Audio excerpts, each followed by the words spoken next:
racism, misogyny, PTSD and PTSD symptoms, and spiritual oppression and abuse, including guilt, shame, and fear. In most episodes, we will be mentioning some of these concepts in a general way without any graphic detail. If any of these topics or other triggering topics will be mentioned in great detail, we will let you know at the beginning of each individual episode, as well as in the show notes for that episode. Rolling river of time, you've healed me in too many days.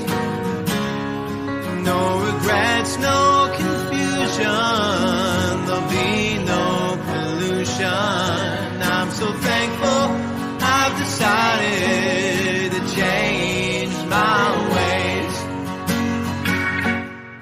Welcome back to the Leaving Eden podcast. My name is Sadie Carpenter, and I am here with my co-host. Hi, Sadie. My name is Gabrielle Hacohen, and I promise that the next time I have guests over for dinner that I will have dumplings. That's important. But before we get into that, we are here to talk about my life in the Independent Fundamental Baptist cult. We're here to educate and inform our listeners about this cult and other cults and the very real danger that they present to society. And we're also here to promote freedom of mind, freedom of thought, and freedom of religion. If you like our show and you want to get into more discussions about it, you can check out our Facebook group. It's called Eden Exodus. We have a lot of fun there. If you'd like to support our show, you can join our Patreon, which we very much appreciate. If you're not able to financially support us, that's totally understandable in this time. Things that you can do for free to support us are recommending us to other people, giving us a good iTunes review, or posting about us on the internet. Hopefully you're nice about it. Yeah. Don't say that we're the worst unless we don't like you. If you're somebody who sucks and you say that we're the worst, that probably means that we're pretty good. Yeah, no, you're right about that. But just say that we're the best, though, because hopefully that's your opinion. Yeah. Yeah. And if you're wondering why Sadie is doing the intro today, it is because it is a reverse homework episode. That's right. Sadie has assigned me something to watch this time instead of me assigning her something. And this one was exciting to me. We hit a large milestone on our downloads. It was 10,000 total downloads since we started doing this. 10,000 total downloads, which was super exciting. So we wanted to celebrate with doing a reverse homework. And this time I really pulled out all the stops. This is probably the last reverse homework we'll do for a little bit, at least a few months. So I wanted to pull out something really special. Yeah. So for this episode, what I had Gavi watch was the movie Sheffey. Sheffey is a movie that was made in the 1970s by film students at Bob Jones University. And if you've been following this podcast for a while, you've probably heard me mention Bob Jones a few times. It is a Bible college not completely dissimilar from Hyles-Anderson, but it is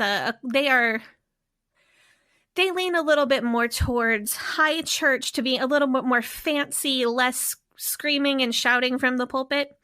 Dr. Bob Jones and Brother Hyles were contemporaries, and they would work together on things for a while, and then they eventually split as Jack Hyles became more conservative and more strict with the rules. So this movie, though, was made by the Bob Jones Film Department, and it focuses on the life of Robert Sheffey, who was a circuit riding preacher in the 1840s to 1900 era. Yeah, and so I had no idea what that meant when you're like, oh, he's a circuit riding preacher. I'm just like, what is that even? I had no idea what any of this stuff was. But also, watching this movie, so this will explain something that is the absolute gulf between our upbringings.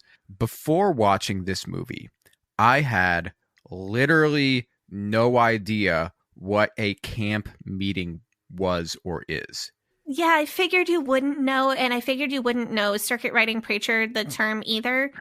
Yeah, you're like, what is? I'm like, what is that? I thought I would just get you to watch the movie first, and if you still didn't get it, I'm happy to kind of fill in any gaps. But I thought maybe it would be better just to let you watch the movie and figure it out.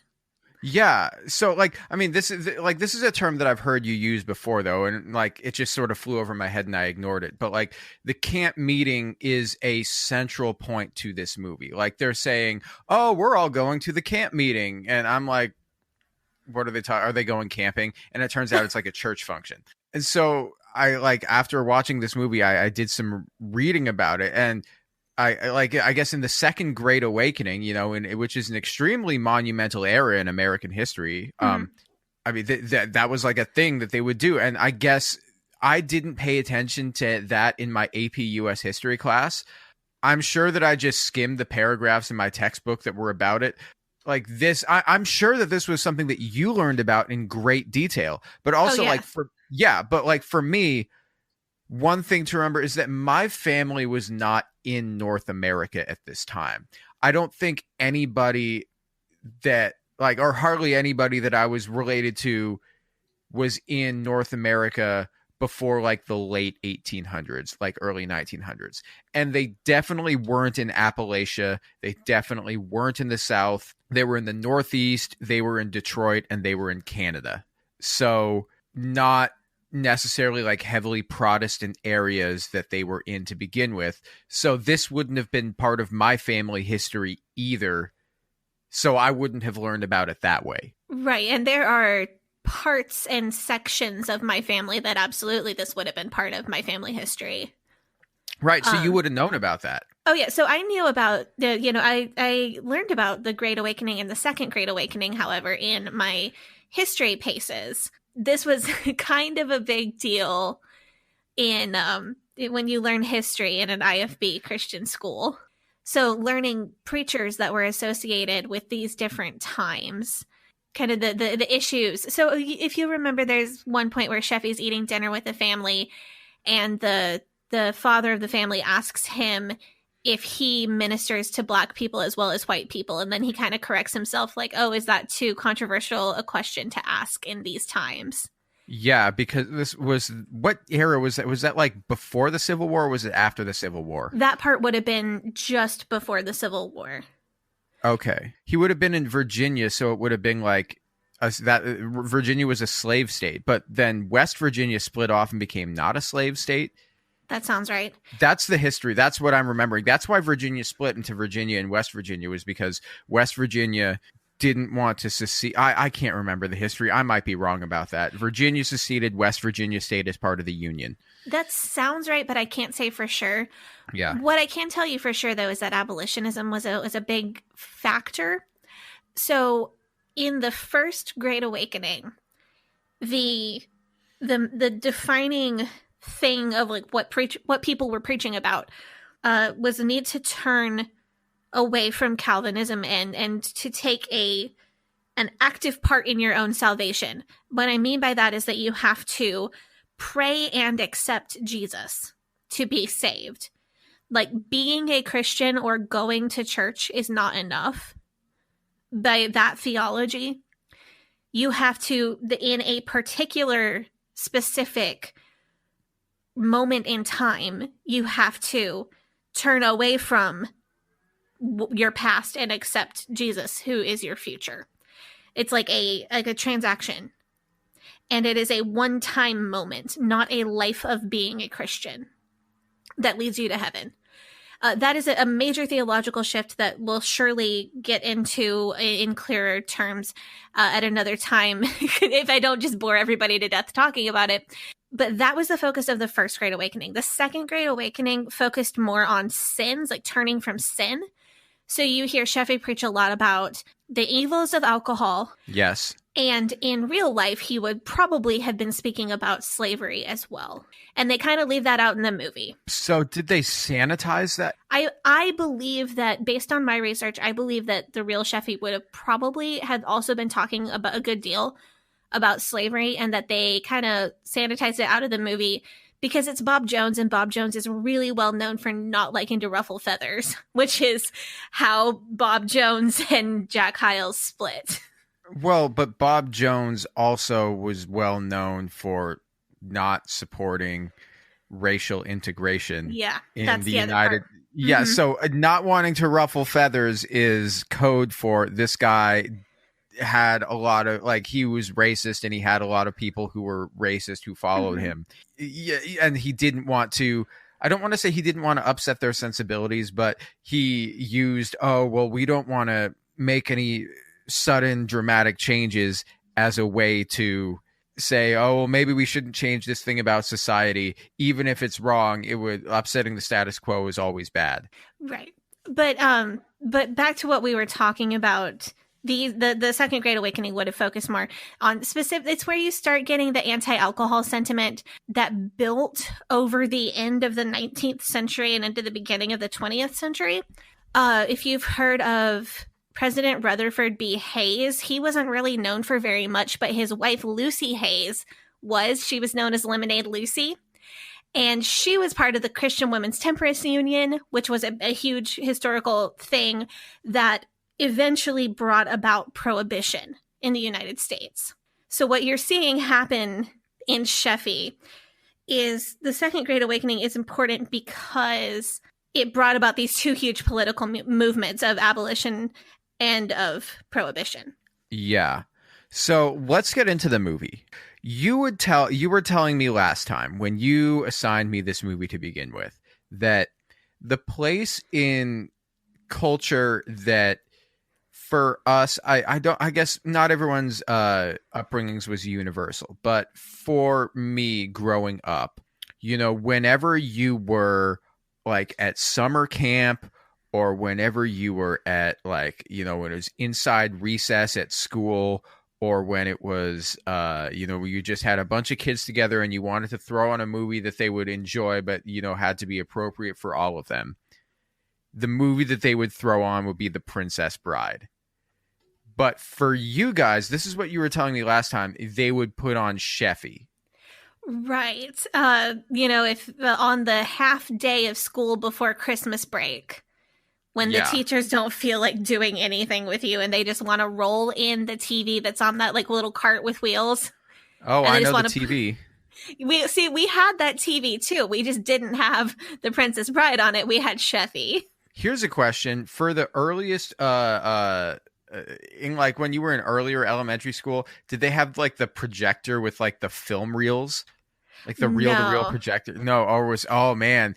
See, that's how you know I went to Portland Public Schools because we had no money. We had that projector from the 70s, man. Oh. No, I don't think I've ever seen one of those. No, you know what? I've seen a missionary use that at our church to like showcase, I'm a missionary to this place and this is what I do. Like, so I've seen it in that context, but I haven't seen it in a school context. Yeah, no. But anyway, so that's what would happen. Movie. Yeah, this is that movie for me. Which, see, this seems wild to me. And you want to know why? For many reasons, I'm sure. Because I cannot imagine being a child, being an elementary school child, and wanting to watch this whole movie. Oh, this we didn't. Movie is so boring. This movie is 2.5 hours, or it's like 2 hours and 20 minutes long. This and I know that because when I was watching the movie, I would pause it several times throughout the movie to wonder how much time can possibly be left in this long ass boring movie. I mean, I didn't. Oh my God. I didn't say that we enjoyed it. Oh my goodness. No, this movie is... So I'm not shitting on your happy childhood memories. No, I got a real kick out of watching it again for this episode, but I did not like this movie as a child at all. Okay. I don't know of anyone who did. Listeners who were raised IFB, write us.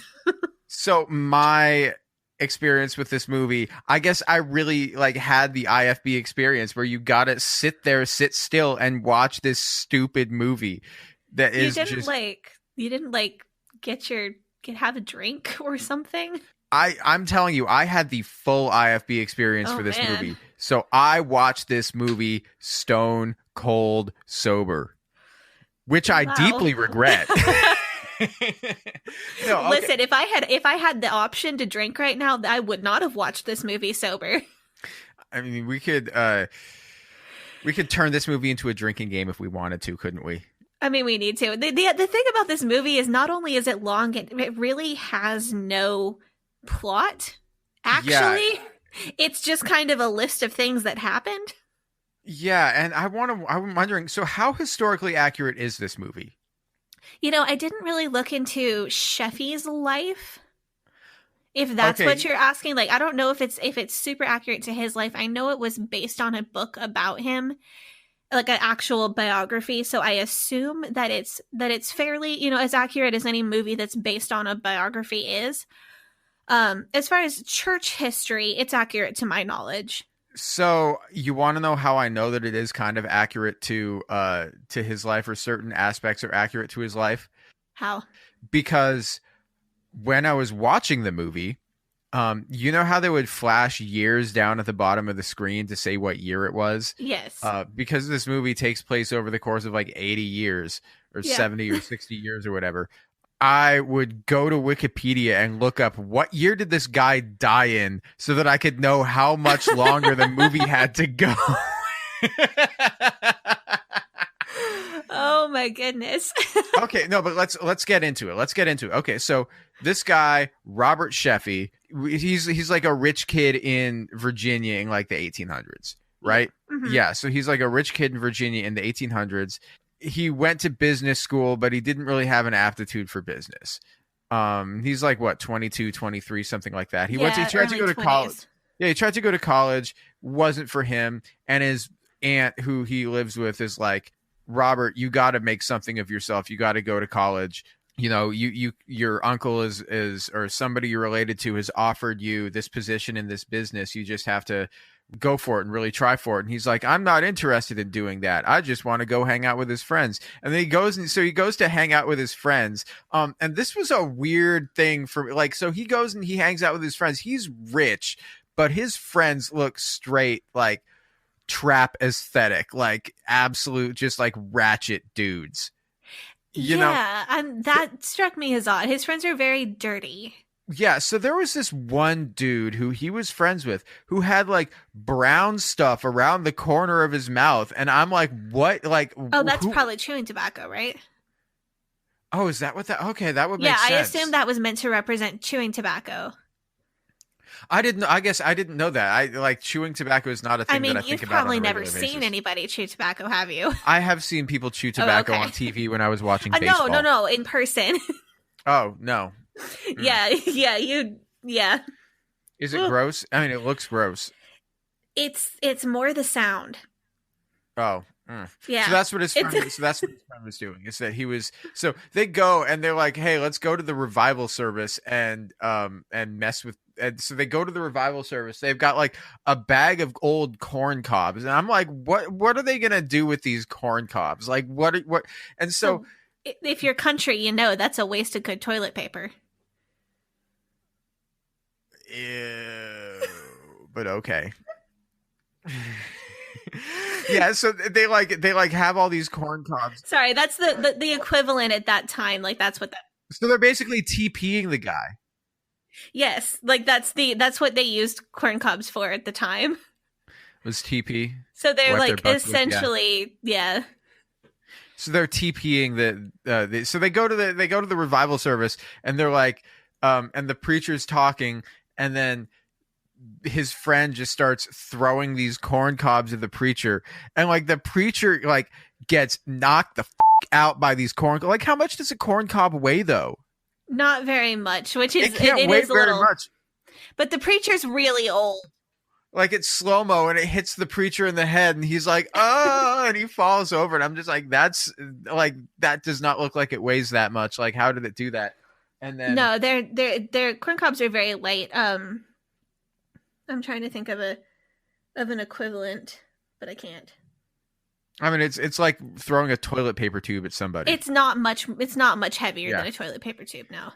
Yeah, so he throws it like, and so Robert's friends leave, and then he's like, "Oh, well, I think that what they were doing was bad, so I'm gonna stick around and get saved." Yeah. Get saved by the preacher. Uh, He gets saved by Jesus. yeah, he The gets saved preacher by just Jesus. happened to be there. The preacher just happens to be there, Yeah. and so he goes home, and his mom is like, "How dare you do like we already took you to church? Why do you want to go to a different church?" And like this fight is so massive that he decides to leave his house, which seemed weird to me, or that he gets thrown out, but it seemed really weird to me that that would happen. I don't So know. this is Yeah. like really historically accurate. So that is historically accurate. Okay, maybe I'm just missing the cultural context to be like why that would be a big deal. Because was it like because they were like the revival was like low class church, Yes. and they went to like high class church? Yes, and also remember what I was talking about with turning away from the idea that like you can be born a Christian or like believing in God is how you get to heaven. You turning away from that idea and into the modern evangelical idea of you have to get saved. Like there is a transactional moment of salvation. The aunt believes that you're born a Christian as long as you believe in God and do good things, you go to heaven. Is she a Calvinist? Would they be Calvinists then? Most In likely, there. yeah. Almost certainly. Sheffey has changed his theology to the belief that you have to have that transactional moment of like trusting Jesus and becoming a Christian. And she's offended by that idea because what he's basically told her is you aren't good enough the way you are. You won't be good enough until you have this transactional moment and accept Jesus. So this is interesting because like me watching this movie, I do not understand like the conflict here, but there is like a subtext here that you have to basically be very well versed in their theology to know about. Okay, that makes the rest of the movie make way more sense to me because I was like, this, like narratively speaking, this doesn't make any sense. Like this doesn't seem like a huge cause for conflict for me. But like, So that's I guess that's what that's about. Okay, that not only that makes the movie make more sense, that makes the movie better. That makes the movie more like if I'd known that before, like if I'd known the historical context and the cultural context of that, I probably would have been like, there's probably a ton of stuff in this movie that just flew over my head then. Oh, I assume. I felt like the entire movie I felt like there was a kind of a running sub commentary throughout the entire movie of reinforcing Baptist doctrine. Yeah. But I don't know Baptist doctrine, so I Right. don't know that that's what I was watching. I just knew, okay, well, this movie seems really moralistic in weird ways, but okay. The way that things are, I won't go too deep into it, but the way that things are phrased, the language choices that are made, a lot of that, if you thought something was phrased oddly, chances are it wasn't just somebody talking in an old-fashioned manner. It was probably somebody either quoting or paraphrasing scripture or speaking in such a way to reinforce Baptist doctrine. Okay, that makes perfect sense to me. And so he he goes to a church somewhere else, and then coming up, we're going to have an episode where we actually talk about something called an altar call, and we've started working on that episode already. And I sort of didn't quite know what it was, but then like I watched this movie, and now I sort of get what they were talking about. What you were talking about with the altar call when we were discussing that. And you'll notice that earlier in the movie there weren't altar calls, and then as time went on, they became prevalent, which is something I talk about in that upcoming episode. So it becomes a thing. So altar call becomes a thing. Yes. Okay. So that makes sense. Okay, so he goes to this other service, and there's an altar call, and there's some dude who's like, I don't know if I want to go up and do it. And then Sheffy's just like, he just says a word of encouragement to this guy, and this guy goes up and does it. And then the pastor's like, oh, hey, well, do you know? He's like, no, I don't know anything. I don't really have much education. Anyway, this guy eventually, he just does a bunch of stuff. He's not good at speaking in front of people. He doesn't know anything about the Bible, but then they're like, hey, you should be a pastor anyway, which seemed weird to me that this guy who like that everybody in this movie seemed so like in the early part of this movie seemed so determined that Robert Sheffey should be a pastor. Do you need an explanation for that? Yeah, that everybody who met him was like, hey, you should be a pastor. He's like, A, I hate speaking in front of people. B, I've never read the Bible. So they're like, that doesn't matter. You should do it anyway. And like, then he does it, which is weird. So what this is illustrating is something that we're going to go super into in the episode where we talk about altar calls. And that's one reason this movie turned out being really convenient to do for homework right now. Because now you've got like a basis of understanding. Yeah. So what these people are illustrating when they tell Sheffey, you would be really good at being a pastor, or like, I feel like God is telling me that you're going to be a pastor, or you should be a pastor, even though you totally don't want to and have none of the skills. He has literally no qualifications for this job, but everyone is determined that he should do this job. So what they're illustrating, this is something and he hasn't that gone happens. to seminary. Yeah, dude, this is something that happens in real life. I have seen this literally happen to people. People can just walk up to you and be like, God told me that you're going to be a pastor. Okay, so in Dating with a Purpose. Yeah, in that episode we did, yeah. Back. In Dating with a Purpose, the book. Actually, that's the mountain. Oh, in the book, yeah. In the book, Jack Scott tells a story about being in church, and some old lady walks up to him in church and says, see that girl over there? That's who you're going to marry. And it was his future wife, Cindy, who he cheated on when he molested a minor and went to jail for it. Yeah, rapist Jack Scott, that guy. That old lady just walked up to him and was like, see that girl? That's who you're going to marry. And that's the same concept as what was happening to Sheffey in this movie. People can literally just walk up to you and be like, God told me this about your life. That's weird. Well, you remember me that's so forward. Yeah, but you remember me telling a story about a dude at Hyles Anderson who tried to do this to me. And then like he kept following me around at breakfast. Like, I'm going to be a pastor. Following? I thought that you said that that he just would come up and sit with you, and this was right before your fall. Yeah, it was like during. Yeah, but he was like this dude. I peripherally knew him. Like it wasn't a stranger, but he would walk up to me and like try to give me like these words of wisdom from God about like my future and stuff. And I was like, no, thank you, bye. Yeah. But Please leave me alone. But this is the same concept. Like people could just walk up to him and so basically that's supposedly a sign of God's call on your life. That anybody can just say whatever they want to, and then that's God speaking to you through them. Yeah, well, supposedly those people had God put it on their heart. And we're going to get into the mechanics of that in that upcoming episode. But that's the thing I heard them say in the movie, though, that God put it on my heart to do this or that or the other thing. Okay. Right. So we're going to go super deep into like what it means to have God put something on your heart. That's what the result of that can be, that you walk up to some dude that you don't know and you're like, God wants you to be a pastor. Yeah. So anyway, so he goes, decides to become a pastor. I guess apparently he gets good at it. He gets rejected by the Methodist like official board because they're like, you have never read the Bible. You can't be a pastor. Sorry. And he kind of throws a tantrum like, well, God told me to. And they're like, okay, well, do you want to go to school for it? Because if you go to school for it, then we'll say yes, but no, you can't. And then he's like, no, I don't.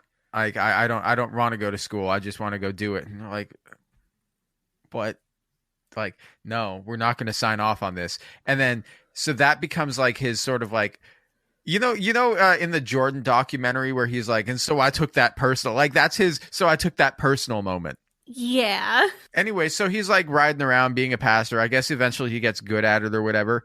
And he's a circuit riding preacher. And what that means is there would be small congregations, like you said, in Appalachia and throughout the South, that the congregation was so small that they couldn't pay someone to be their pastor. They would just have a church building and maybe a few families. So these circuit riding ministers would travel from church to church and hold church services. So, so they'd have a service at one place and then they'd ride 4 or 5 days to the next place and then they have a church service there. And they do like what is it called? Like a rotation. So every few weeks or every few months, they'd be by each different church. And people in the church would give them a place to stay and feed them. So that these people could hear. Nice. Right. So that these people could hear or have church services and hear a pastor preach every once in a while, even though they couldn't afford someone to work there full time and be the pastor. Okay, that's interesting. So that the church were like, yeah, we got these people, we need to provide for them. They're We need to. Okay, that makes so much sense. Okay, so this movie, the historical context. See, I never learned about this stuff, but this makes so much sense. I'm sure that you had to learn all about this stuff. Yeah. But we so, didn't. And a lot of famous evangelists kind of started off as circuit riding preachers. So basically what happens with Sheffey is he's a circuit riding preacher, and he's ministering to all these different people in different kind of far-flung areas out away from society. And then eventually he starts trying to gather all these people together into camp meetings where people would travel for days even to come together in one place. And they would all camp in their wagons and have church services for 3 or 4 days straight. And it was like a big revival thing. Okay. But there's a scene that I want to talk about. Okay. So early in the movie, early into Robert Sheffey's days of being a circuit riding preacher, he happens upon a moonshine still in the mountains of Virginia, or the mountains of West Virginia, in the Appalachian Mountains. And he hears a gunshot, and then he on his horse, what was his horse's name? Was this his first horse or his second horse? All of his horses had the same Gideon. name. His horse Gideon. He, on his faithful, trusty steed Gideon, hasten to the sound of the gunshot, where they find a belligerent moonshiner throwing this other preacher out of his moonshine still, because this other preacher said, you need to shut down your moonshining still, because liquor is against the will of God. And this moonshiner is like, no, I just sell it. People buy it, and whether or not they want to buy it, that's their decision. He's like basically saying, like, I don't sell drugs, I provide drugs. You know what I'm saying? You know that thing where he's like, people are going to drink, I might as well be the one selling it to them. And this is pre-prohibition, so it's this not is a legal matter. Like the 1830s or something like that. Yeah, it's not a legal matter. It's just these people really believe that God 1940s. hates liquor and think this guy should shut down his still. Yeah. And this guy's like, I make good money doing this. Why are you trying to tell me to not do this anymore? Like, and so this is the line. This guy says something like, drinking turns men into wife beaters and child abusers, which I thought was interesting, because I was under the impression that being in the IFB turns men into child abusers. Burn. Yeah, burn. I mean, we talked about blanket training. We know about that. Yeah, but this is the beginnings of general anti-alcohol sentiment among stricter Christian evangelicals that is still extremely prevalent.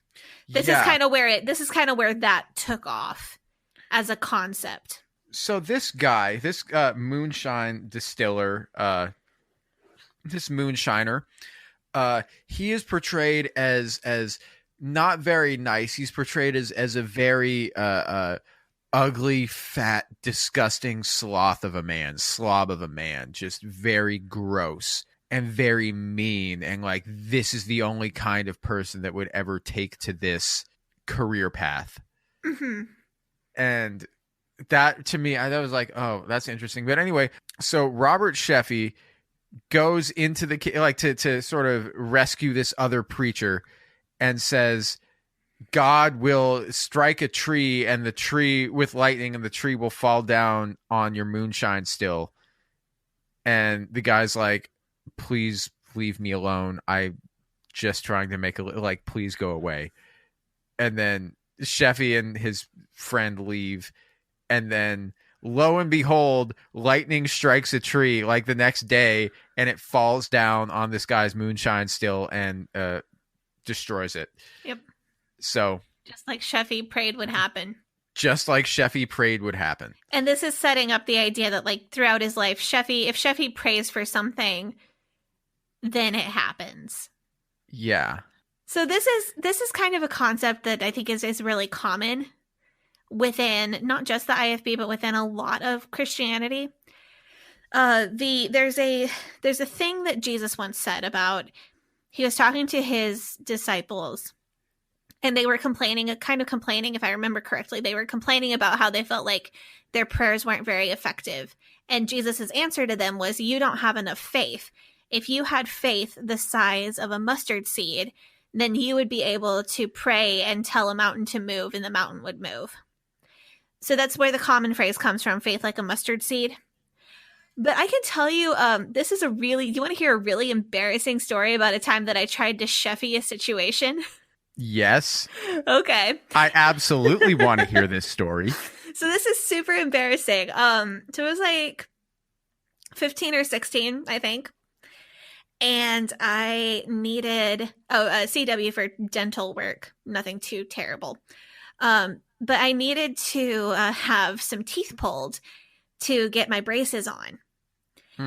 And ouch.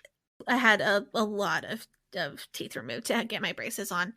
It's a long story. So I was in the dentist chair, and the guy who was the dentist, I looked on the wall and I noticed that his certification, like he graduated from dental school like a month before.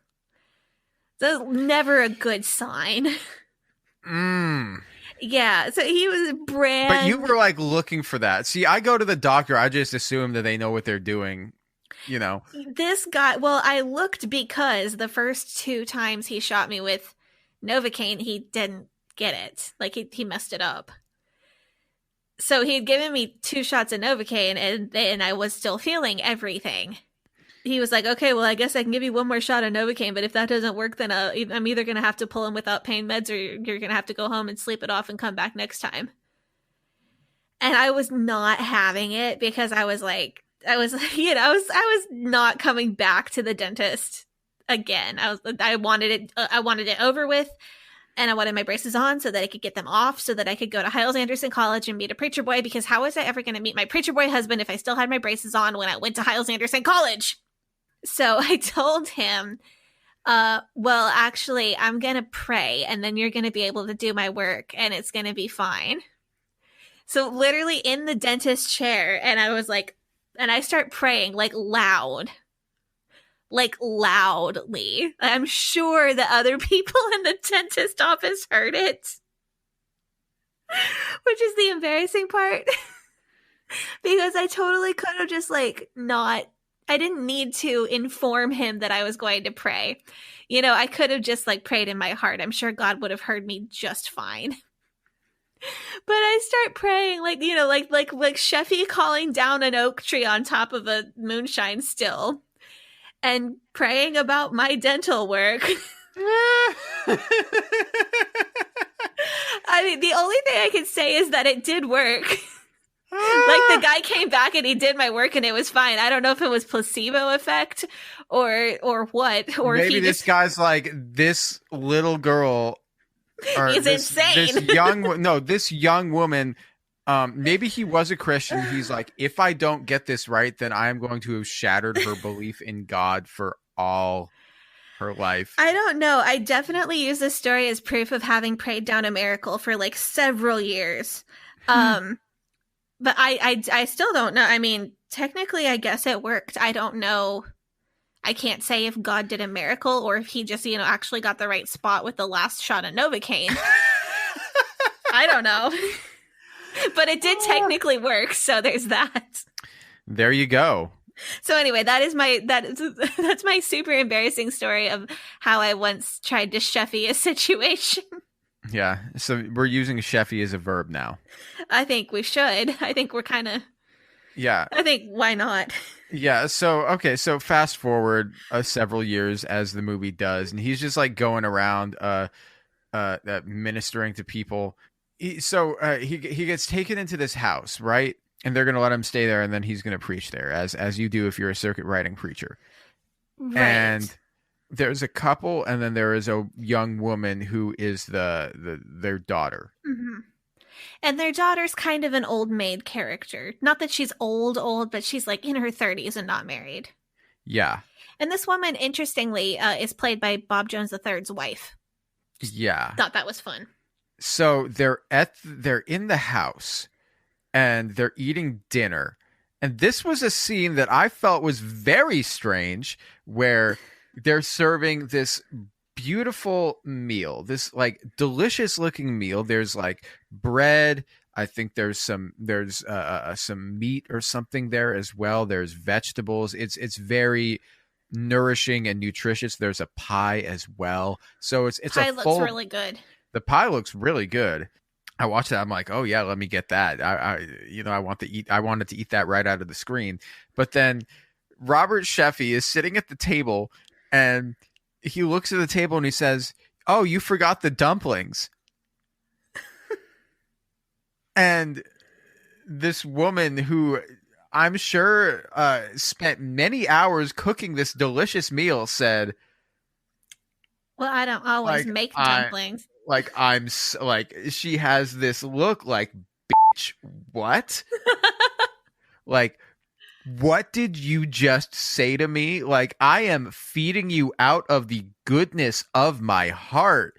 And then Sheffy's just like, next time, make sure that there's dumplings. And everyone laughs about it, except for this woman who's just like, fuck you. Well, you bougie ass preacher, get the fuck out of my house or I will beat you with a broom.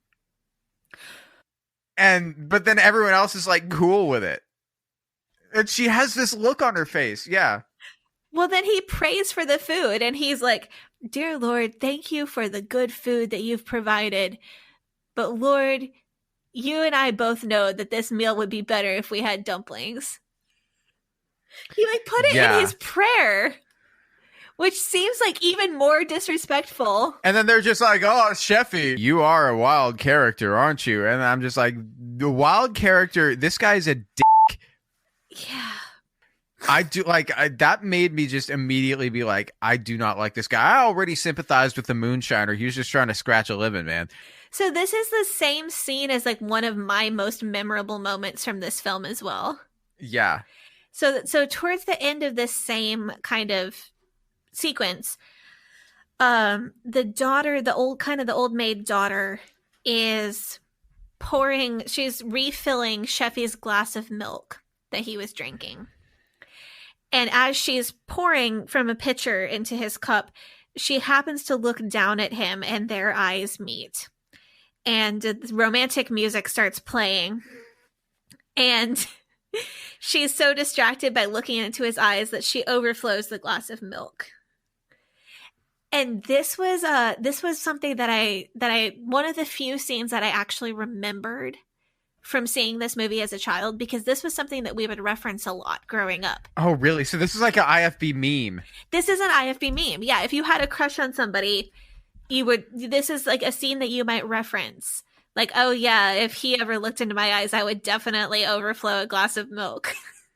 like that, like... That's like your euphemism being like, I'm ready. Well, like, this is like... It's very mimetic. This is something that I feel like I referenced a lot in my youth group growing up, was this scene in Sheffey where she spills milk all over the table because she's looking into his eyes. Ouch. See, I didn't get that. I think I was up like getting some snacks or something when that scene happened. Yeah, because I was like, this sucks. Well, it's right after the dumpling scene. So it's right after that. I was so mad. I was just like, I need to like... Yeah. So this is probably around the time where you text me and you were like, Sadie, I hate this movie. This movie sucks. Why did you make this watch? Yeah. So so then so he's like going around. They like, so here's another thing that I noticed is that, so earlier you mentioned, they ask him, do you preach to the black families? And he's like, oh, yes, I find that they love Jesus just as much as white families or something like that. But there was one line in there where like they're like, oh, hey, Sheffey, do you preach to the Indians? And he's like, well, there's not many Indians left. And then they just move on from there. And I'm just like, oh, great. A casual remark about ethnic cleansing and genocide. See, I missed that one. Oh, you missed that one? Oh, go back and watch it. Go back and watch it. They're like, hey, do you minister to the Indians? He's like, yeah, but there aren't many Indians left. Shrug. Like, oh, man, okay, I wonder why. I mean, yeah, I guess this is like post Trail of Tears. Yeah, this is post Trail of Tears. So this is like, that would have been the opinion of an old white guy around that time, most likely. Huh. Yeah. That's unfortunate. So they're like, okay, we're gonna. So moving on, I guess the camp meetings are a thing now. But see, I didn't know what a camp meeting was, so I didn't understand that. Like, oh, this is a thing that they would do. I was just like, they were just like, oh, we're all going to the camp meeting. And I'm like, what's the camp meeting and why is that important? And then I guess this continues to be a thing. I mean, I went to camp meetings growing up. Yeah, like, but I literally never heard of that before you told me about like a camp meeting, and I'm like, I don't know what that is. For some reason, they're talking about, oh, the people are trying to cancel the camp meetings, and the reasoning for why they're trying to cancel the camp meetings is very unclear. I do not understand this. I do not understand why they were trying to cancel the camp meetings. Or I didn't catch it either. Or was this? They're just like, times are moving forward, and we can't have camp meetings anymore. I'm like, why not? Like, what about these, like, getting a bunch of people to hang out together and then listen to sermons together? Like, what about that means that you can't have that anymore? Like, I don't understand. So I'm not sure if this is actually this is one part I can't speak to the historical accuracy. I don't know if this is accurate or if they're just trying to make a point. The point that they are trying to make talking about this is that people were not willing to go to camp meetings anymore. So what they're doing in this movie, why they are, so the idea, the doctrinal, I don't know if I'd say doctrinal. The Christian idea is that people kind of go to God in waves. Like there'll be a time of revival and then a time of backsliding. And what this is based on is a lot of the minor prophets. So the books of like Joel, Amos, Obadiah, Jonah, Micah, Nahum, Habakkuk, Zephaniah, Haggai, like all the like the end of the Bible or the end of the Old Testament. Thanks, Mom, for teaching me the Bible verse song, which I still remember. Apparently, the books of the Bible in order. But those books of the Bible, like the short minor prophets at the end of the Old Testament, what those describe a lot, as well as the book of Jeremiah and Lamentations, is the people of Israel in the time about 500 years before the birth of Christ. So we're talking after Daniel's exile in Babylon, before Roman rule. Those like 500 to 700 years between those two events. The people of Israel were described as having be close to God, and then they would backslide and fall away. And then they would be close to God, and then they would backslide. And then God would send a prophet, and that prophet would bring them closer to God. And then they would backslide and fall away. And it was kind of this cycle. Christians tend to believe that Christians as a whole will follow that same cycle that was described in those books of the Bible.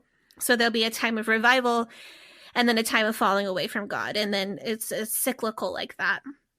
Okay, that makes sense to me. So, right, because of the connection between, like, the Christians now believe that they are kind of a mirror or a analogy of ancient Jewish people. Yeah, so, okay, I get what you're saying. So this is all coming together in like one thing. Yeah.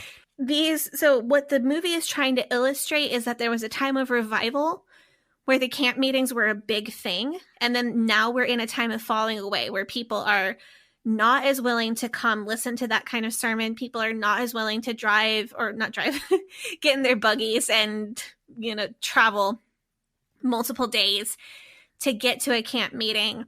People are becoming more industrialized, and so it's not like a farm that you can just leave the farm for a few days and everything will be fine. But people have jobs that they have to go to. So that's what it's illustrating, is that there is a falling away from the camp meeting. So it's basically trying to shame people for not wanting to go to these camp meetings anymore. Okay. So there's, like I said before, there's all of this historical and cultural context that I just was not aware of that makes this movie that makes the plot of this movie make sense to me now. If I had understood that, like, watching this movie now, I'm like, oh, okay. I don't know if there would have been any way to explain it to you before you saw it. It would have just been a history lecture for like an hour. Right. Okay. That makes sense. Anyway, so there's this woman at this camp meeting. Now I understand that she's cut from the same sort of cloth as Robert Sheffey's aunt, who would have been like a Calvinist, maybe. But she's coming to the camp meeting, and she's very, well-to-do. And she's like, if I went, she'll like listen to the sermon, but she's like, oh, if I would actually go in there and accept Jesus into my heart in the way that they want me to and get saved, I would be the talk of the town, and then I would be derided, because I guess this is like low class church stuff, and she's more in with like the high class people who, you know, would be a different denomination. Right.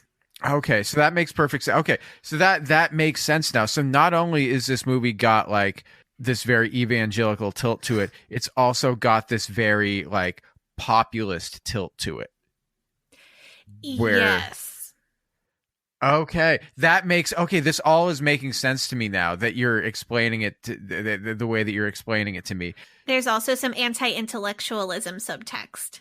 Right, where because the guy from the guy who rejected Sheffey's application to become a preacher of the Methodist Church came to the camp meeting and was like, you know, I remember I rejected your application many years ago, and I've got to tell you, you can preach with the best of them. You did a good job there, but also we're probably going to be shutting down these camp meetings because people don't really seem to be that into it anymore.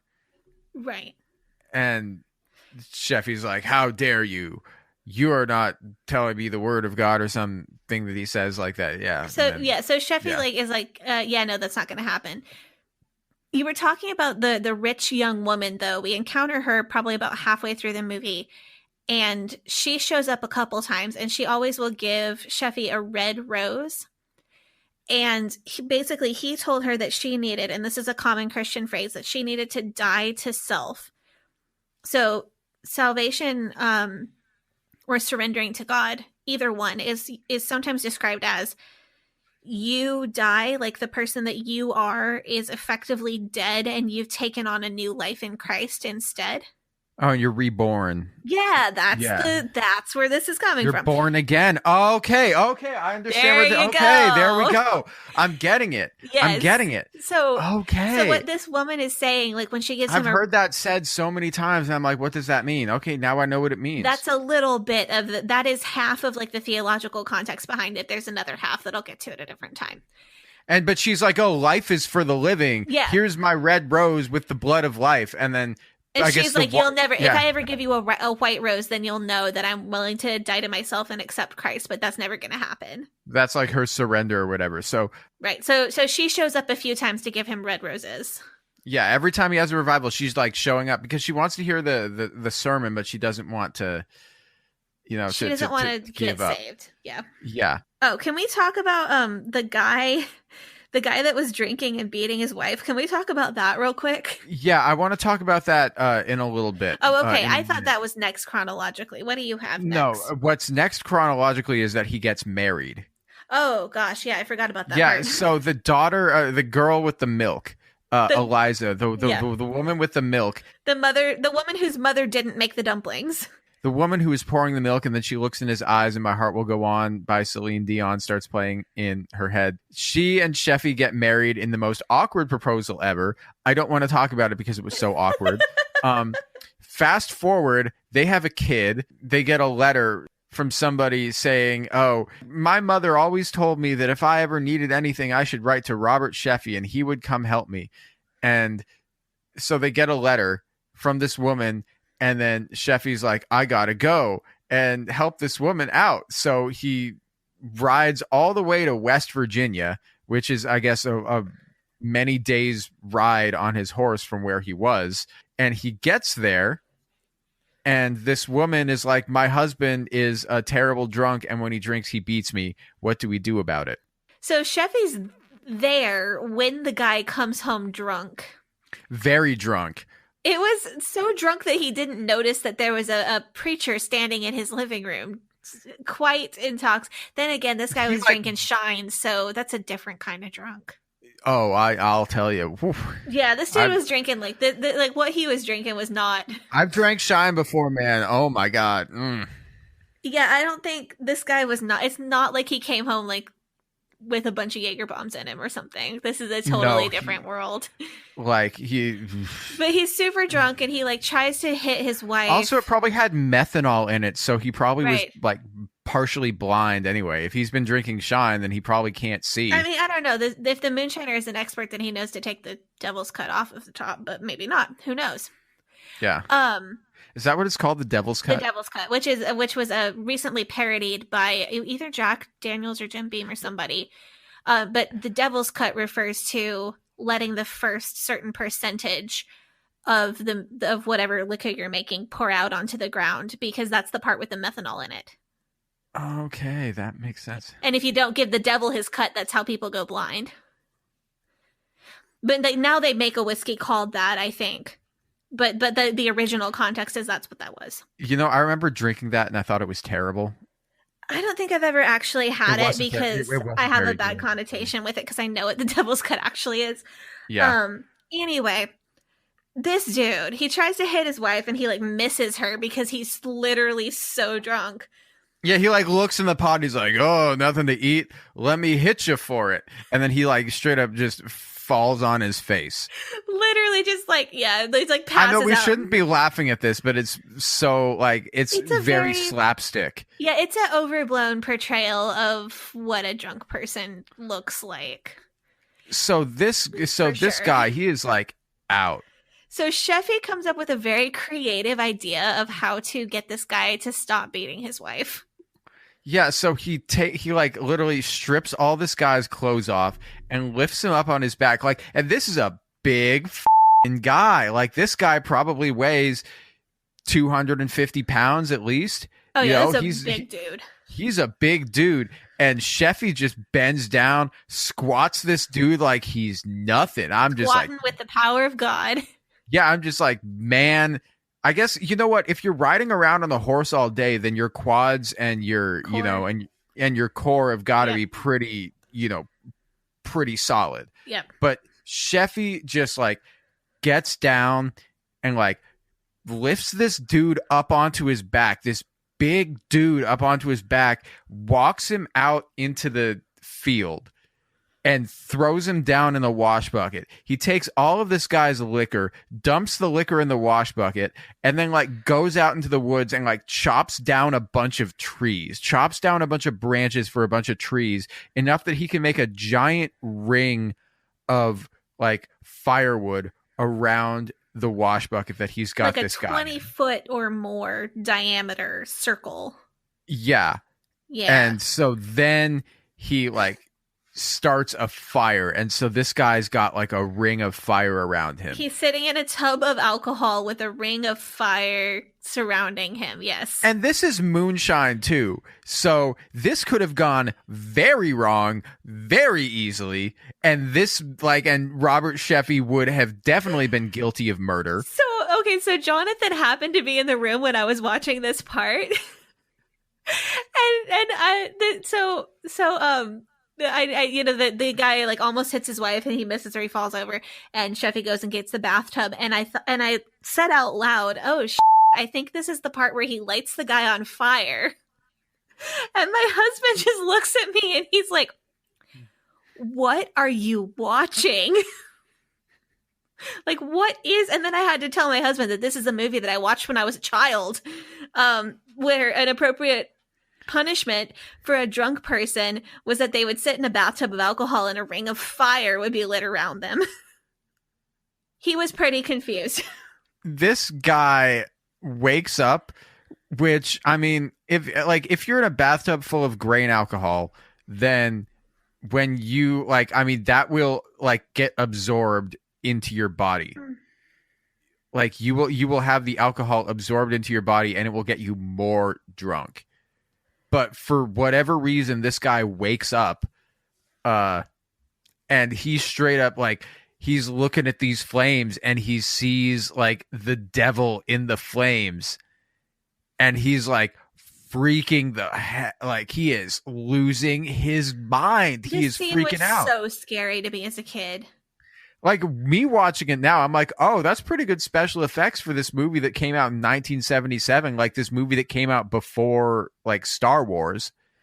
And a very low budget movie, probably. This was like a theater department at Bob Jones University production. Yeah. Like, I mean, they had a lot of like, I don't know how they managed that, because the costumes were very well done, and there was a lot of horses in that movie, and and those do not come cheap. Renting out horses from people, there was like 50 horses in the movie. But yeah, this dude is seeing like demon faces in the flames. Yeah, and like now, if we looked at it, it's like you guys have all seen Raiders of the Lost Ark. It's like that, but like way more low budget. But it's really not bad for like what it is. The special effects aren't bad for what it is. I was gonna say, I had persistent nightmares of fires as a child. Like I was like waking up and like the house would be burning. Yeah, like I had persistent, like recurring nightmares as a kid. Like all the time, like it happened so often that it was commonplace to me. Like this is what I have nightmares about when I have nightmares. And now I'm starting to wonder if this had anything to do with this movie. It very well could have, because this scene, I can imagine that, if you weren't allowed to watch real movies, then this scene would be pretty scary. Oh, this scene was terrifying. This was one of the other ones that I remembered. I guess Sheffey goes back to the woman. Yeah, that guy's going to wake up and he's never going to want to drink again, because like he saw the devil, and he won't want to talk to you about it, and he'll think it's fake, and so that was the whole thing, is that he was like, yeah. And we don't get closure. Like we don't know if that guy like. No, we do get closure. Oh, do we? Yeah, because at the end of the movie, he says, "Oh, I went and I stayed with I forget what their name was, but he mentions the family name again just in passing." And so he's like, I'm like, "Okay, well that guy must have been reformed." I don't know. I think it's so bizarre, like in this movie, and I guess this would have been seen that way at the time, because the whole thing that they were talking about with alcohol was they're like, alcohol makes men beat their wives, but like we know now that alcohol and spousal abuse are not linked. They are, you can be a drunk person and not beat your wife, or you can be like completely sober and be incredibly abusive. Mm-hmm. So like those two things are not linked, but people were like, oh, well, drunk men beat their wives, so we got to ban alcohol. And that was like, I guess that would have been a thing at the time, and that would have been a thing that they thought. But like looking back at that now, you're like, that's not accurate, but that's a thing that they thought at the time. But this is also a thing that they knew wasn't true in the 1970s when they made this movie. But this is also a thing that they were trying to promote in the 1970s when they made this movie, because they're like trying to be anti-alcohol, but for like this weird 19th century reason that we know now isn't true. You just have to remember that this movie was made by a college just a couple ticks more reasonable than Hyles Anderson. Yeah. Barely. Just barely. I mean, BJU in the 70s is probably the same as Hyles Anderson when I went there. Like, this is coming from a very, very conservative standpoint. But yeah, that's the guy that Sheffey tricks into thinking that he's in hell, which I'm now penning as the cause of some nightmares I used to have as a child. So anyway, Sheffey just keeps doing various things. Like, this movie is not so much a movie as it's just like... it's a series of vignettes. I was literally about to say a series of vignettes about this guy's life that low-key end up tying together. At the end of the movie, he like is riding through, and then this family's horse just like dies, and he comes across these people, and he's like, I'm going to give you my horse. And so he gives them his horse, and his horse like looks back at him and is like, I'm going to miss you, buddy. This made me sad. Okay, this but also made me so sad. You want to know the thing that really bothered me about this scene is that he gave this family a horse and they couldn't even give him a ride into town.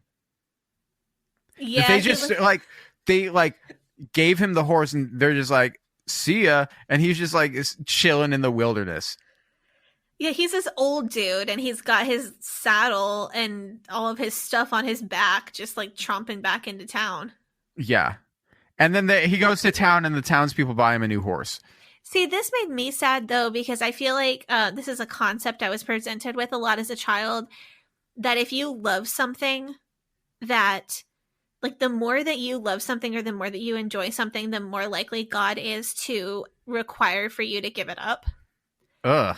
So, like, if you have a hobby that you really like, you can never fully enjoy it because you're always wondering, like, when is God going to show me something sinful about this hobby and lay it on my heart to give up this hobby?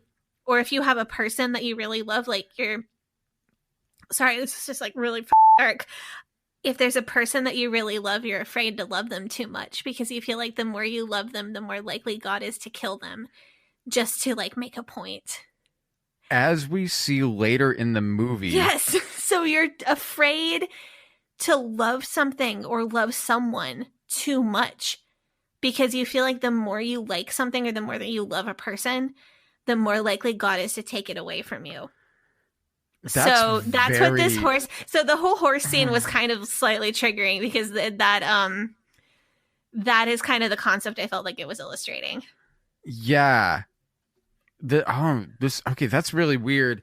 So I just want to bring up the fact though, when you say loving things too much, is that Robert Sheffey, at least according to this movie, was the most like absentee, deadbeat father in the entire world. No kidding. Yeah, that he was like constantly like he goes home like one day and his wife is there with like his 10-year-old child. And he's like, I'm going off to help these people. And his wife's like, really? You just got back. I haven't seen you in like 3 months and you're just going to leave again? Like, you have a child here. And then the kid's like, I made you a map, Dad. See? And he's like, that's nice, son. See you never. And then rides off. Yeah, I don't feel like he was a very good dad at all. No, like, and then like at the end of the movie, they have another revival, and then like a camp meeting and a revival and or something, and then it's not that popular. A lot of people don't come to it. He's like, okay, it's fine. We'll get it bigger next year. And then somebody straight up burns down the campground, and he's like, oh no, like, and somebody like comes and finds him. They're like, Robert Sheffey, somebody burned down the campground where we have our camp revival meetings. And he and his wife like run out of the door like to see what happens, and then his wife like dies suddenly or like has a heart attack or something. I think she has a heart attack from running up the hill to try to see if the campground is on fire. She dies, and then he's like, I really f***ed up here. That's like the reaction that I got from him. He was like, I really f***ed up here because like I didn't appreciate my wife while I had her and she died and I spent all of this time away from her. You know what I'm saying? Yeah. And like he has that like revelation. Yeah. And then like that's like close to the end of the movie. He's just like, whoa, well. And it's not that he's remorseful. It's just that he's like, man, I f***ed up. Yeah. But you don't get the impression that like he follows through with like, I wish I could like a normal person, like I wish I could go back and change that. Or Yeah, I wish I could see her again to say that I'm sorry and tell her how much I love her.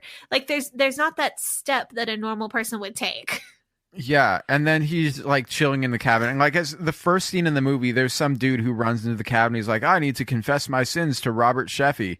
That's like the basis for the movie, is that this guy's like, I need to confess my sin to you, Robert Sheffey, but I don't want to. And then Robert Sheffey straight up launches into his whole fucking life story. His entire life story. And when we finally get to the end of that, after his wife dies, we get to hear what this young dude was going to confess 2.5 hours ago. Yeah, and this guy is like, I'm the guy that burned down the campground.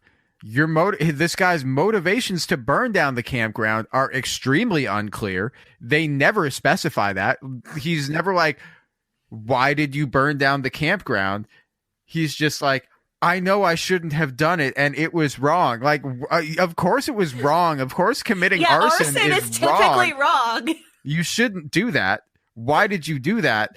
Please tell me why you did that. My wife died of a heart attack. And then Robert Sheffey's like, I don't want to hear anything else. I already forgave you. I'm like, like I am left with some questions here. And that's like pretty much the end of the movie. Yeah. And like, you know, and they're talking about like, I guess when he was at the camp meeting before, you know, he had this conversation with the same guy who like, it was the same dude who like denied him his license to preach as a Methodist preacher like years and years and like literally decades ago. The same guy. We're going to change some things. I think the camp meetings are going away. People don't really like it as much anymore. And Robert Sheffey like goes on this whole tirade against liberalism. And anyway, at the scene after it's all been burned down, this dude confesses that he burned down the campground. He like Robert Sheffey, and I wrote this down. He goes into this sort of monologue where he says something like, every time we give up a part of our faith to try and fit in with the ways of the world, we lose it forever, and they will never give it back. And so we will not be allowed to have our religion except where they say. And when God is driven from our schools, our government, and our homes, that know that it was not taken from us, it was given up. And then the very next scene is this guy's funeral. Okay, so I wanted to say real quick. Number one, the guy who burned down the campground is not the same guy as the guy who like didn't want to give Sheffey his license and like who's in charge in the Methodist. Yeah, sorry. The way you phrased that, it sounded like it was the same guy. It's two different dudes that are both kind of jerks. But not as big of a jerk as Sheffey, because he's a really big jerk. Sheffey, destroyed some dude's livelihood. B, there's some like unwed mother who delivered a baby or something, and then all he did was like shame the shit out of her. I don't know. I thought he was like pretty cool to her considering the circumstances. I expected that to be worse. But then when they were at the revival service, she had to come up and confess her sins in front of her. Everybody's we know what you did, like you unwed mother. Yes, terrible. But you absolute harlot. So, but I wanted to say though, if you've ever heard me mention higher criticism on the podcast, higher criticism was a mostly European school of thought, similar to what Thomas Jefferson believed in some ways. If you know anything about that, but basically the idea that the Bible is more mythological and that God is not concrete or specific, that God is more ununderstandable, and that the Bible is not literal, the Bible is mythical, and that religion isn't cut and dry. It's a philosophy and it's kind of ever changing. That's higher criticism. And Sheffey gives a very distinct speech against higher criticism. So if the idea of like, and like he would call it liberalism, bless you.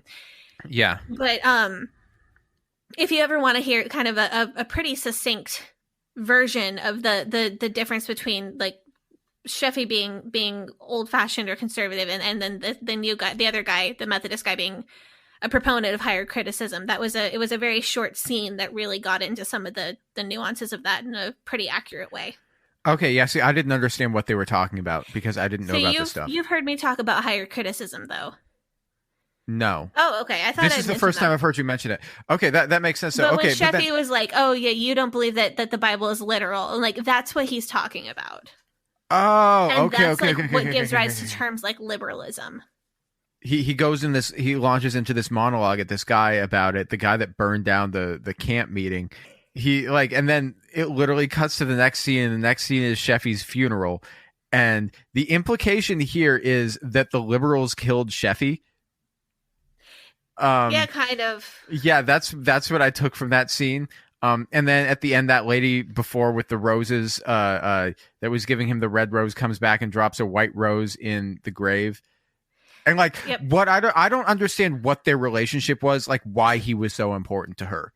She was just a lady who's just like, I do not understand it. The whole theme of the movie, the thing that you miss overall, if you're not watching this from a Christian perspective or like even an IFB perspective probably, is that Sheffey is representing someone who has God's hand on him. So like somebody who has, another way of saying it might be like the power of the Holy Spirit. So that's why when Sheffey prays, something happens, like a tree falls down the mountain and falls on somebody still. Sheffey is able to, he has like this special power from God because he has the power of the Holy Spirit. So he influences people like the drunk guy who he got to stop beating his wife, or this lady with the white flower. He has a special power to influence people and to change their minds or to change their lives. And the reason he has that special power is not because he is well-spoken or because he is talented, it's because he has the Holy Spirit. So the whole movie is illustrating what a life would be like of somebody who has that kind of Holy Spirit power. So it's a challenge to Christians, because Christians who see the Holy Spirit that way, or who believe in kind of that version of this, believe that if you are righteous enough, and that if you pray enough, and that if you have dedicated your life to God to a great enough extent, that you will be like Sheffey. You'll be able to pray and a tree will fall down the mountain. You'll be able to magically influence people around you to do what you want them to do. So it's meant to be a challenge, like be a really, really good person like Sheffey and follow all of God's laws and pray all the time, and you'll have these kind of magical powers like he does. Interesting. Right, but that's something that you would never get if you didn't understand like the context of the power of the Holy Spirit. Okay, see here. Okay, so here's the thing for me. Okay, so they make this movie, and at the end of the movie, the bad guys win, the good guys lose. Like the camp meeting is canceled forever, and then Sheffey goes on a tirade against the philosophies that caused that to happen. And this got me to thinking that this aspect of the film, it really makes me feel like it's more of a propaganda film, like you would see. Like when I was in college, some of my classes were heavily film-based. And I remember we would watch films where it would talk about the lost cause of the Confederacy, where it would be like, we may have lost the war, but the ideals are still alive. Or films, you know, to blame certain groups of people for a historical event, you know, maybe to incite hatred against their descendants. And clearly, Sheffey wasn't made to incite hatred or violence or anything, but it was made to, I think, remind the hardcore Christians who watch it why they don't engage with media or with liberals, or why they have to fight against the growing tide of liberalism.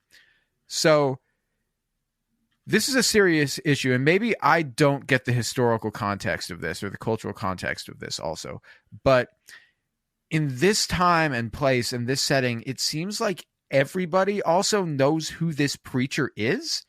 And people whose lives he's affected, people that he's literally never met before, like he's seen as some extremely influential guy. And I could see that, like, you know, maybe being true for his community if he was just like the pastor of one community. But this guy is riding all over Central Appalachia and never staying in one place for very long. Like, but literally everybody knows who he is. And if he's not around, like, how big a role is he even able to play in anybody's life? Is this just like one of those things where, like, if you're from the IFB, you're used to getting pastors being treated like superstars and like this all makes sense?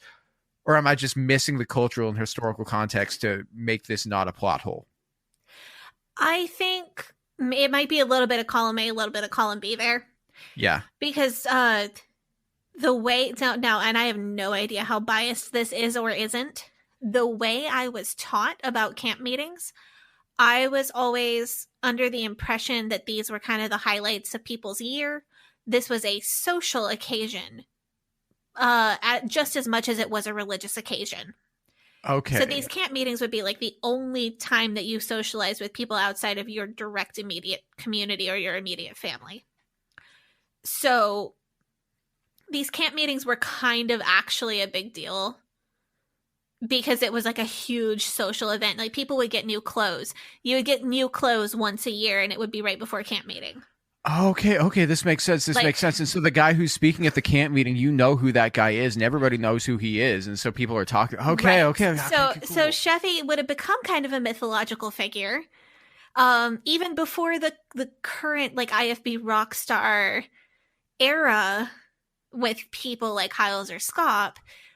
Sheffey would have been well known because of these camp meetings, but also if he prayed down, you know, if even one of these mythological kind of stories about him was true, getting some dude to stop drinking or helping out an unwed mother or whatever else he did, getting a tree to fall down the mountain on someone still, if even, or getting, or tricking a guy to thinking he's in hell, if even one of those stories was true, it kind of becomes a mythological thing where, like, Johnny Appleseed was a real person, right?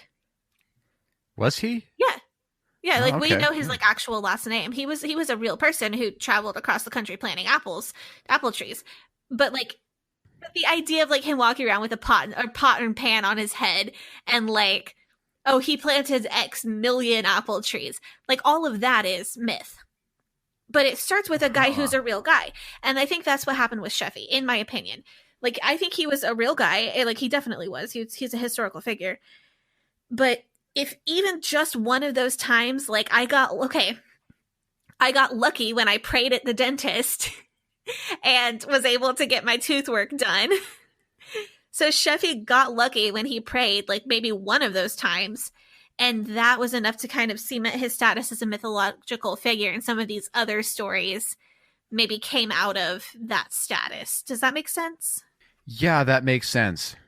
So anyway, this is the movie about him that every IFB child saw roughly 1 million times.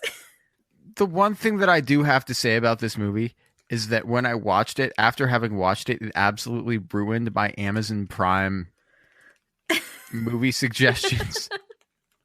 Like, it suggested that I watch a movie about Fanny Crosby. I told you about her in the music episode. Yeah. Yeah. Yeah, so I don't know what to... Okay, so I don't know what do I make of this episode, of this movie? I mean, I understand why this movie would be, like, the appropriate movie for kids, but also it's a boring movie, and you'd think that they would make it, like, an appropriate movie for kids that wasn't so boring. You know what I'm saying? Yeah, it's just, like, not everyone's parents let them watch VeggieTales. You know, if you grew up IFB. Oh, because that's not KJVO. Because VeggieTales, right, is not King James Version only, and they use rock music occasionally as well. I don't know. I think some IFB parents are so strict that this really was kind of the only option. Yeah. It's like, you know, in you've seen The Good Place. Oh, yeah. Love The Good Place. You know when they go to Mindy St. Clair's in the Media Place? Yes. And the only movie that they have is Cannonball Run 2? This movie would belong in the Medium Place. This movie is the Cannonball Run 2 of the IFB. Wow, that is a great description. Yeah. I could not agree more that this movie, that is exactly where this movie belongs. Yeah, so I want to thank everybody for listening to our, like, do you have any final thoughts about this? About this no, movie I that think you want to say? we got it sewed up pretty good. I am overjoyed that you watched it with me. Man, there was some stuff in there that I did not remember. There was some, also the fact that the only black person in this movie is a slave. Yeah, also not super great. Yeah, and so that's just another thing where we talked about before that, like, that he would have been talking about abolition, but clearly he wasn't talking about abolition, you know, because not in this version. Or, you know, that would have been a thing that he harped upon, where and they're just like, oh, well, his mother did pray before she died. She prayed and she got saved, and so she probably went to heaven. And then nothing to do with the fact that, oh, well, he's probably running around preaching about how slavery is wrong, and it's not his mother, his aunt, and his aunt is definitely a slave owner, which is not cool in the slightest. Right. Yeah. I mean, I think Bob Jones in making this movie kind of really... They just don't want to touch any of that because, that might ruffle some feathers. Yeah, they went to a lot of effort to avoid anything remotely controversial, even stuff that really should have been gotten into. This guy was probably an interesting guy, and he deserves to have a movie made out of him. You know, probably. It would be nice if it had a plot. You know, if somebody really went into the history of it and like really like got into this guy and was like, okay, let's make a movie about this guy and show the good things and the bad things that were going on in his life and really show about the culture of what was going on at the time. And we'll make a movie about him. But, you know, it will also be about the time that things were going, and it won't just be like a puff piece, you know, that is just there to like laud his legacy. that, I mean, that would be an interesting movie. That would be a movie that I would be interested in going to see. But I know that like that's not going to happen. That's not what we're going to get here. No. But I'm glad you watched this movie. Yeah. I think it was a really interesting discussion, and I appreciate that you got all the. I appreciate that you sat through it. I really do. Oh, it was so long. It was an hour and 17 minutes long, or 2 hours and 17 minutes long. Yeah. So, moving on from there, I am going to assign you the last homework episode that we are going to do for a while, because as our listeners know, as we reference constantly, Sadie is how pregnant are you at this? I mean, I guess Extremely. There's only 1 degree of whether or not you're pregnant, but I am at the time of recording this. I am almost 34 weeks. So sometime in the next 5 to 6 weeks, I will most likely have the baby. Yeah, and so because we love you so much, we have decided to pre-record a ton of episodes so that we can continue releasing episodes after she goes on her maternity leave from the podcast. But as a result of that, we're going to have to scale it back to only doing 1 episode a week, not doing 2 episodes a week. And that means that we're not going to be doing homework for a while. So we're going to do 1 more episode of homework, and then we're going to cut back to just doing 1 episode a week. Yeah, we'll return to doing homework at some point when I return to the podcast. Yeah, and so that'll be good. So this last homework assignment that I'm going to give you is, so this movie was foundational to your childhood. I am assigning you something that was foundational to my childhood. Okay. Perfect. So this is not only foundational to my childhood, but this is something that is deemed to be a classic by many, many, many people. And I also know that it is something that you are not particularly familiar with, because I've asked you many times. I am assigning you to listen to the Paul Simon album, Graceland, which, as I understand it, is not an album that you have listened to before. Not ringing any bells now. No, not at all? Okay. So this is an album that Paul Simon came out with in the 1980s. And it is well known because when he made this album, he went to South Africa and he worked with a bunch of Black South African musicians who were living under the apartheid regime there. Ooh. Yes. And so this album, it was a smash hit. It was massively popular. It is, known as, one of the best albums of all time by many. People will put it in like top lists. People love it. I love it. This album is so foundational to my childhood. I tell you, I cannot remember a time in my life when I could not recognize all of the songs on this album. Yeah. That's how foundational it was to me. I don't know if other people had the same experience, but this album was everywhere. Well, I guess that sounds like something I really need to check out.